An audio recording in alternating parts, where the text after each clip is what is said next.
নমস্কার বন্ধুরা, rare view mirror চ্যানেলে আপনাদের সবাইকে স্বাগত জানাই। আজ আমি আপনাদেরকে চটপাটা মশালেদার গাঠি কচু ফ্রাই বা গাঠি কচু ভাজা বা হিন্দিতে এই সবজিটাকে আরবি বলে, আরবি ফ্রাই বা আরবি ভাজা করে দেখাবো। কত সহজে কত কম উপকরণ ব্যবহার করে এই এত সুস্বাদু রান্নাটা করা যায়। তাহলে চলুন চটপট আপনাদের রেসিপিটা দেখিয়ে দিই। আমি এখানে 250 গ্রাম গাঠি কচু নিয়েছি। গাঠি কচুটা আমি প্রেসার কুকারে একটা সিটি দিয়েছিলাম। আমি সেদ্ধটা করার সময় 1 চামচ মতো লবণ দিয়ে দিয়েছিলাম। ভালো করে সেদ্ধ যখন হয়ে গেছিলো, ঠান্ডা করে নেওয়ার পর আমি খোসাটা ছাড়িয়ে ছোট ছোট করে টুকরো করে রেখে দিয়েছিলাম। আমি এখানে ফোড়নে ব্যবহার করছি একটা শুকনো লঙ্কা আর হাফ চা চামচ সাদা জিরে। মশলার মধ্যে আমি নিয়েছি হাফ চা চামচ করে হলুদ গুঁড়ো, শুকনো লঙ্কার গুঁড়ো, এটা কিন্তু কাশ্মীরি লঙ্কা গুঁড়ো নয়, শুকনো লাল লঙ্কার গুঁড়ো হাফ চা চামচ, আর হাফ চা চামচ ধনে গুঁড়ো। আমি কিন্তু জিরে গুঁড়ো দেবো না। গাঠি কচুর সাথে কিন্তু ধনের কম্বিনেশন খুব ভালো যায়। আর নিয়েছি 1 চা চামচ চিনি আর 2 চিমটি মতো গরম মশলা। আর যে লবণ আপনারা এখানে দেখছেন, এটা কিন্তু রেগুলার সল্ট বা সাধারণত যে নুন আমরা খাই সেটা না, যেহেতু চটপাটা গাঠি কচু সেই জন্য আমি বিট লবণ ব্যবহার করছি। বিট লবণ কিন্তু আপনারা যে কোনো দোকানেই খুব সহজেই পেয়ে যাবেন। ইন্ডাকশানে আমি ফ্রাইং প্যান দিয়ে দিয়েছি। ফ্রাইং প্যানে আমি সর্ষের তেল ব্যবহার করেছি এখানে 2 টেবিল চামচ। সর্ষের তেলেই কিন্তু এই রান্নাটা করবেন, সাদা তেলে করলে কিন্তু সেই সুন্দর স্বাদটা আসবে না। তেলটা যখন একটু গরম হয়ে গেছিলো, আমি কিন্তু ফোড়নটা দিয়ে হালকা নাড়াচাড়া করে নিয়েছি। ফোড়নটা হালকা নাড়াচাড়া করে নেওয়ার পর গাঠি কচুটা যেটা সেদ্ধ করে রেখেছিলাম, খোসা ছাড়িয়ে রেখেছি টুকরো করে, সেটা আমি সম্পূর্ণটা দিয়ে দিয়েছি। দিয়ে এবার বেশ কিছুক্ষণ কিন্তু নাড়াচাড়া করতে হবে। ফ্লেমটা কিন্তু একদম হাইতে রাখবেন, একদমই লোতে রাখবেন না। যত লো করবেন তত কিন্তু এটা আরও নরম হয়ে যাবে আর জল ছাড়তে শুরু করে দেবে আর পুরো ঘেটে যাবে না হলে সমস্ত কচুগুলো একসাথে।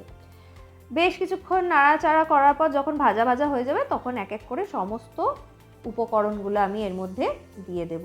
এতে কিন্তু আরেকটাও উপকরণ যাবে, সেটা কি উপকরণ সেটা জানার জন্য আপনাদেরকে ভিডিওটা পুরো লাস্ট অবধি দেখতে হবে। সমস্ত উপকরণের সাথে কিন্তু আমি বেশ ভালোভাবে নাড়াচাড়া করে নিয়েছি গাঠি কচুগুলো।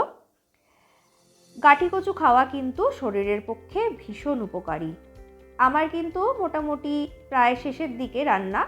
এবার আমি যে সিক্রেট উপকরণটা বলেছিলাম সেটা হচ্ছে ভাজা জোয়ান।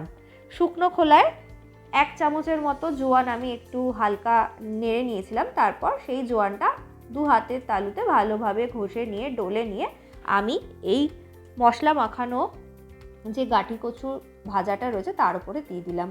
আর লাস্টে নামানোর আগে আমি কিছুটা কুচনো ধনেপাতা দিয়ে বেশ ভালোভাবে সম্পূর্ণ কচুতে মিশিয়ে নিয়ে হালকা করে ঢাকা দিয়ে রেখে দেবো ইন্ডাকশানটা বন্ধ করে 5 মিনিটের জন্য। 5 মিনিট পর আমি সার্ভ করে নেব একটি বাটিতে। এটা বানানো কতটা সহজ আপনারা তো দেখতেই পেলেন। অবশ্যই বাড়িতে বানাবেন। আর গাঠি কচু খাওয়া কিন্তু শরীরের পক্ষে ভীষণই উপকারী। যারা ওয়েট লস করতে চান তারা কিন্তু আলুর বদলে এইভাবে গাঠি কচু ভাজা করে আপনারা কিন্তু অবশ্যই ডাল ভাতের সাথে খেতে পারেন, বা এমনিও শুধু ভাতের সাথে বা রুটির সাথে আপনারা কিন্তু খেতে পারেন। এটা কিন্তু ওয়েট লসের জন্য খুব ভালো। গাঠি কচুতে কিন্তু প্রচুর পরিমাণে ভিটামিন সি থাকে, ভিটামিন B6 থাকে, ভিটামিন ইও থাকে। হার্টের জন্যও কিন্তু গাঠি কচু খাওয়া খুবই ভালো। এই সবজিটা কিন্তু খুবই সহজ পাচ্য। যাদের ডাইজেস্টিভ সিস্টেম খুব একটা ভালো না, বদহজম হয় বা সহজে কোনো খাবার হজম হয় না, তারা কিন্তু এই গাঠি কচু অনায়াসেই খেতে পারেন। আমি এটা ডাল ভাতের সাথে সার্ভ করেছিলাম। আপনারা বাড়িতে বানিয়ে আমার মতো এরকমই ডাল ভাত দিয়ে খেতে পারেন। এটা কিন্তু খেতে দারুণ লাগে ডাল ভাতের সাথে। আলুর বদলে এই গাঠি কচু ভাজা করে কিন্তু অবশ্যই খেয়ে দেখতে পারেন। আমি আপনাদেরকে গ্যারেন্টি দিয়ে বলতে পারি আপনাদের বারবার বানিয়ে খেতে ইচ্ছা করবে। কেমন লাগলো আজকে আমার এই রেসিপি? এত সহজ একটা রেসিপি। আমাকে কিন্তু অবশ্যই জানাতে ভুলবেন না। আমার চ্যানেলের পাশে থাকবেন, আমার চ্যানেলটা সাবস্ক্রাইব করবেন। অনুরোধ রইল।